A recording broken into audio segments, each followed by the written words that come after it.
19.02.2023 2023-yil 19-fevraldagi matematikadan milliy sertifikat imtihonidagi 42-misol yechimini ko'ramiz.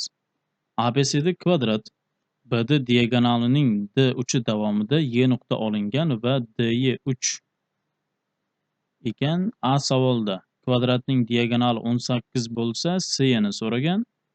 B savolda agar CY'ning uzunligi ildizosi 29 bo'lsa, kvadratning yuzini toping deyapti ekan. Xo'p. DY 3 ekan. DY necha ekan? 3. A savolda diagonal uzunligi 18, kvadratning diagonalining uzunligi 18 ekan. Bir 18 bo'ladigan bo'lsa, CY'ning uzunligini so'ragan. Mana shuni x deb olaylik. X so'ragan ekan. Ana endi bu 18 ga teng bo'lsa, kvadratning tomoni nimaga teng bo'ladi? Demak, agar A bo'ladigan bo'lsa, ildizosi 2 mi? Ildizosi 2 ga bo'lamiz endi. Ildizosi 2 ga bo'lsak, necha bo'ladi? 9 ildizosi 2 bo'ladimi? 9 ildizosi necha ekan? 2. Demak, kvadratning tomoni 9 ildizosi 2 dan ekan. Endi kvadratda diagonali burchagini teng 2 ga bo'ladi. Burchagi 90 bo'lgandan keyin mana bu burchagimiz 45. Demak, buning qo'shnisi bo'ladi, shundaymi? Buning qo'shnisi nechaga teng bo'ladi? 135, 180 bo'lishi kerak hammasi. Bo'ldi, bitta kosinuslar teoremasini qo'llab x topib qo'yamiz.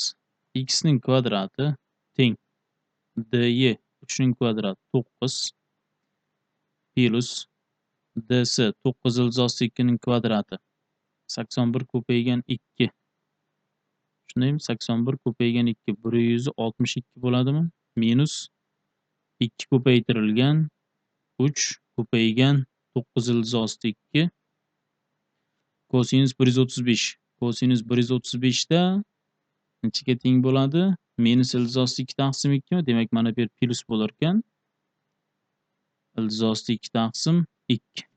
Demak, x kvadrat teng 9 plus 162 plus ildizosi 2 bilan mana bu 2 qisqarib ketadi. 2 kere 3 6, 6 kere 9 54. Ana endi x kvadrat teng necha bo'ladi bu? 171 qo'shilgan 54.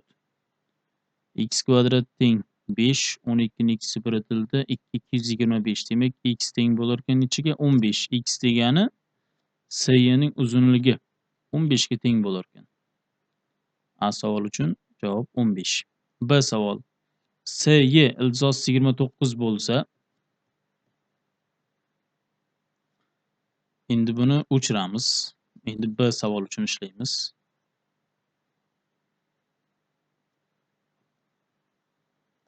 Xo'p, CY ildizosi 29 bo'lsa, kvadratning yuzini toping deyapti.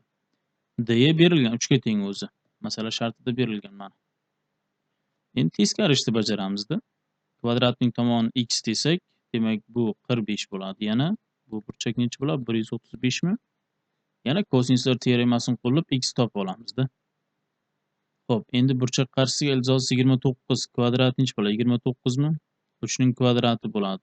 9 plus x ning kvadrati minus 2 ko'paygan 3 ko'paygan 2 ko'paygan 3 ko'paygan x bo'ladimi? Kosinus 135 da minus ildizosi 2 taqsim 2 bo'ladi. Demak, bu plus bo'lib ketadi. Ana endi 29 teng 9 plus x kvadrat plusdan 2 lar qisqarsa 3 ildizosi 2 x bo'ladimi? O'ng tomonga yig'amiz x kvadrat 3 ildizosi 2 x minus necha bo'ladi? 20 teng 0. Xo'sh, bu nimaga teng? Diskriminant. Bu necha bo'ladi? 9 kere 2 18 mi? Plus 4 kere 2 necha bo'lyapti? 4 kere 20 80. Demak, 98. X1 2 nimaga teng? Minus 3 ildizosi 2 plus minusdan bu 49 kere 2 mi? 7 ildizosi 2 ekan. Taqsim 2. Endi x'imiz tomoni manfiy bo'lolmaydi. Shuning uchun mana buning plyusini olamiz. Plyus minusini. Agar minusini olsak, surat manfiy chiqib qolyapti-da. Minus 3 ildiz osti 2 plyus 7 ildiz osti 2 taqsim 2. Nechta qoladi bu yerda? 4 ildiz osti 2 taqsim 2. 2 ildiz osti 2 ekan. Demak, x topildi, x kvadrat tomonida. Ana endi kvadratning yuzi x kvadratda. Ya'ni 2 ildiz osti 2 ning kvadrati. Nechaga teng bo'lar ekan bu? 8. Agar SY ning uzunligi ildiz osti 29 ga teng bo'lsa, kvadratning yuzi 8 ga teng bo'lar ekan. A savol uchun 15, B savol uchun 8 degan javob bo'ladi.